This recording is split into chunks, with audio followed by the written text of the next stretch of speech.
Bapak, Ibu, saudara-saudari, adik-adik, kaum muda yang terkasih, Shalom, berkah dalam, piye kabare? Tuhan menyertai kita semua. Selamat merayakan hari Minggu bersama dengan keluarga tercinta. Hari ini kembali kita akan diteguhkan oleh firman Tuhan. Mari kita siapkan hati kita. Tuhan bersamamu dan bersama rohmu. Inilah Injil suci menurut Santo Markus, dimuliakanlah Tuhan.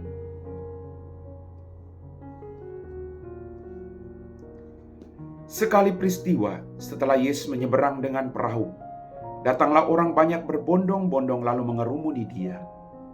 Sementara Yesus berada di tepi danau, datanglah seorang kepala rumah ibadat yang bernama Yairus. Ketika melihat Yesus, sujudlah Yairus di depan kakinya. Dengan sangat ia memohon kepadanya, "Anak perempuanku sedang sakit hampir mati.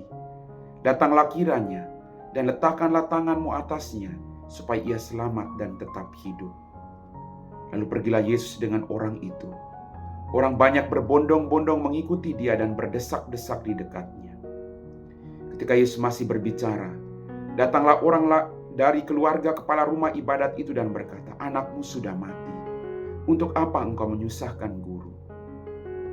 Tetapi Yesus tidak menghiraukan perkataan mereka dan berkata kepada kepala rumah ibadat, "Jangan takut, percayalah saja." Lalu Yesus tidak memperbolehkan seorang pun ikut serta kecuali Petrus, Yakobus, dan Yohanes, saudara Yakobus.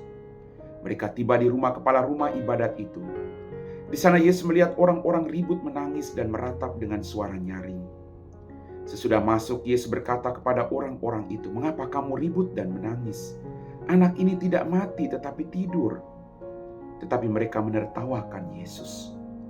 Lalu Yesus menyuruh semua orang itu keluar. Ia membawa ayah dan ibu anak itu, serta mereka yang bersama-sama dengan Yesus masuk dalam kamar anak itu. Lalu Yesus memegang tangan anak itu, katanya, "Talita kum," yang berarti, "Hai anak perempuan, aku berkata kepadamu, bangunlah."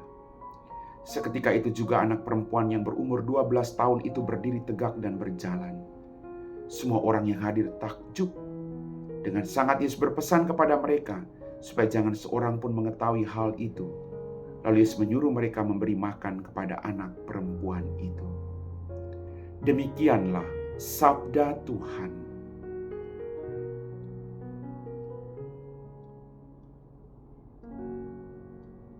Bapak, Ibu, saudara-saudari, adik-adik, kaum muda yang terkasih dalam Tuhan kita Yesus Kristus.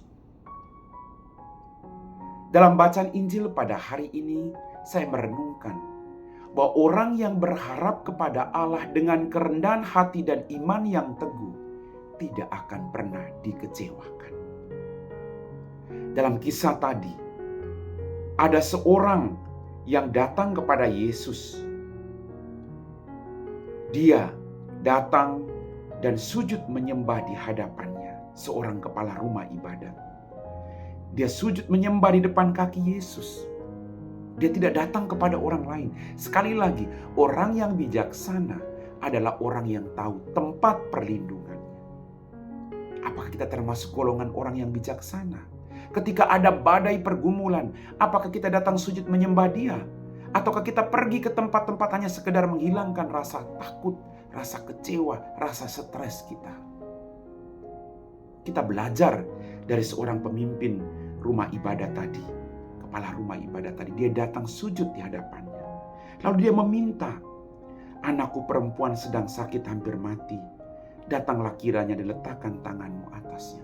Dia percaya bahwa ketika Tuhan meletakkan tangannya, segala sesuatu akan terjadi.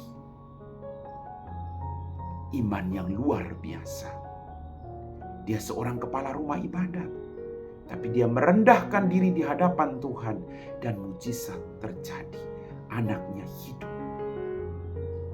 Mari Bapak Ibu, kita semua punya pergumulan beban yang berat. Kita datang, kita sujud menyembah di depan kaki Yesus dengan iman dan kepercayaan bahwa Tuhan tidak menolak siapapun yang datang dan berharap kepadanya. Amin.